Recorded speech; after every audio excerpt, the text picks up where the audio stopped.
नमस्कार। आज हम बात कर रहे हैं एमिली वेबली और ऑस्टिन सीजमन ब्रोका के उपन्यास क्या मैं तुम्हें जानता हूं, यानी डू आई नो यू पर।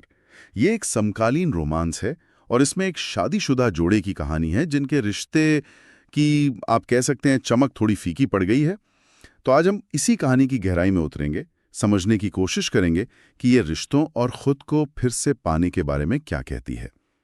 कहानी के जो मुख्य पात्र हैं एलिजा कटलर, वो एक वॉइस एक्टर हैं और उनके पति ग्रैहम कटलर एक कॉर्पोरेट वकील। शादी को 5 साल हो गए हैं और अब उनके बीच ना वो बातचीत की कमी और एक तरह की भावनात्मक दूरी आ गई है। ऐसा लगता है जैसे एक ही छत के नीचे अजनबी हों। हाँ, और ये काफी आम बात है। मतलब कई बार लंबी रिलेशनशिप्स में होता है कि रोजमर्रा की जिंदगी, वो आदतें और एक दूसरे को टेकन फॉर ग्रांटेड लेने लगते ना, तो वो शुरुआती नजदीकी कहीं खो सी जाती है। सही बात है। वो एक दूसरे के इतने आदी हो जाते हैं कि शायद सच में एक दूसरे को देखना ही बंद कर देते हैं। बिल्कुल। और ठीक इसी पॉइंट पर उनकी 5वीं सालगिरह आती है। उन्हें तोहफे में मिलती है 1 हफ्ते की छुट्टी नॉर्थ कैलिफोर्निया के एक रिजॉर्ट में। पर देखिए, दोनों ही इसे लेकर कुछ खास उत्साहित नहीं है। हाँ, शायद उन्हें लग रहा है कि सिर्फ जगह बदलने से क्या होगा, वो दूरी तो शायद कम ना हो। ये झिझक भी बहुत असली लगती है, क्योंकि सिर्फ माहौल बदलने से रिश्ते की जो असल समस्याएं हैं वो जादू की तरह गायब नहीं हो जाती, खासकर जब बातचीत ही कम हो गई हो। लेकिन फिर उस रिजॉर्ट में कुछ ऐसा होता है जिसकी उम्मीद नहीं थी।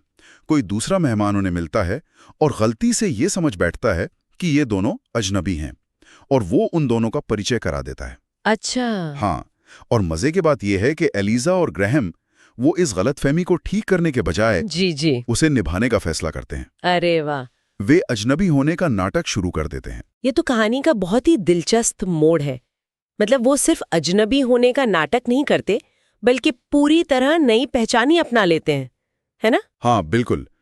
एलिजा बन जाती है ट्रैवल प्लानर और ग्रैहम वो बन जाता है एक इन्वेस्टमेंट बैंकर। हाँ, तो ये सिर्फ एक खेल नहीं रहता, ये एक तरह का एक्सपेरिमेंट बन जाता है उनके लिए। लेकिन सवाल यह है कि आखिर ऐसा क्यों करते हैं वे? क्या वो अपनी असलियत से भाग रहे थे या कुछ और ढूंढ रहे थे? मेरे ख्याल से ये शायद वो जो परिचितता का बोझ होता है ना, उससे बाहर निकलने का एक तरीका था। हाँ। जब आप किसी को बहुत अच्छी तरह जान जाते हैं तो अक्सर आप उन्हें वैसा देखना बंद कर देते हैं जैसे वो असल में है। आप अपनी पुरानी धारणाओं और उम्मीदों के चश्मे से ही देखते हैं। तो अजनबी बनकर उन्होंने वो फिल्टर हटा दिया।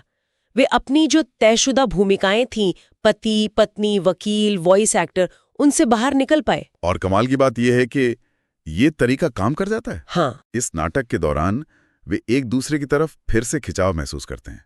वे फ्लर्ट करते हैं, एक दूसरे के बारे में जानने की उत्सुकता दिखाते हैं, बिल्कुल वैसे ही जैसे शायद वे पहली बार मिले होंगे। सही कहा। जिसे सालों का जो इतिहास था, जो शिकायतें थीं, वो सब जैसे है ही नहीं। हाँ, ये उन्हें एक तरह से एक ताज़ा शुरुआत का मौका देता है। बिल्कुल। लेकिन यहीं पर कहानी का जो असली सवाल है वो उठता है कि ये जो नई चिंगारी इस बनावटी सिचुएशन से, इस रोल प्ले से पैदा हुई है, क्या ये तब भी रहेगी जब वे रिजॉर्ट से वापस अपनी असली जिंदगी में लौटेंगे? जब वे फिर से एलिजा और ग्रैहम बन जाएंगे? बिल्कुल सही सवाल। क्या ये सिर्फ एक छट्टी का रोमांस था जो असल दुनिया की सच्चाइयों का सामना नहीं कर पाएगा? और यहीं से हम कहानी के मुख्य विषयों पर आते हैं कि क्या रिश्तों को सच में रीसेट किया जा सकता है? समय के साथ जो एक उदासीनता आ जाती है उसे कैसे दूर किया जाए? और क्या कभी कभी अपने पहचान से थोड़ा हटकर देखना खुद को और अपने साथी को फिर से खोजने में मदद कर सकता है? बिल्कुल। और अगर हम इससे थोड़ा बड़े दायरे में देखें तो ये कहानी हमें सोचने पर मजबूर करती है कि रिश्तों में नयापन बनाए रखने के लिए शायद थोड़ी क्रिएटिविटी, थोड़ा ड्रामा भी जरूरी हो सकता है। ये सिर्फ कोई बचकाना खेल नहीं है, बल्कि रिश्ते की जो जमी जमाई रूटीन है उसे तोड़ने का, एक दूसरे को नए सिरे से देखने का एक तरीका हो सकता है। ये दिखाता है कि कभी-कभी उस परिचित रास्ते से हटना कितना जरूरी हो सकता है। तो कुल मिला के ये कहानी एक बहुत ही अनोखे प्रयोग के बारे में है। अपनी शादी को बचाने के लिए एक दूसरे के लिए फिर से अजनबी बनना, ये परिचित होने की जो सहजता है और उसकी जो सीमाएं हैं उन्हें चुनौती देती है। हाँ, और ये हमें गहरे सवाल के साथ छोड़ जाती है कि किसी रिश्ते को फिर से जगाने के लिए क्या कभी-कभी अपनी जानी पहचानी भूमिकाओं और आरामदेह आदतों से जानबूझकर पीछे हटना जरूरी होता है?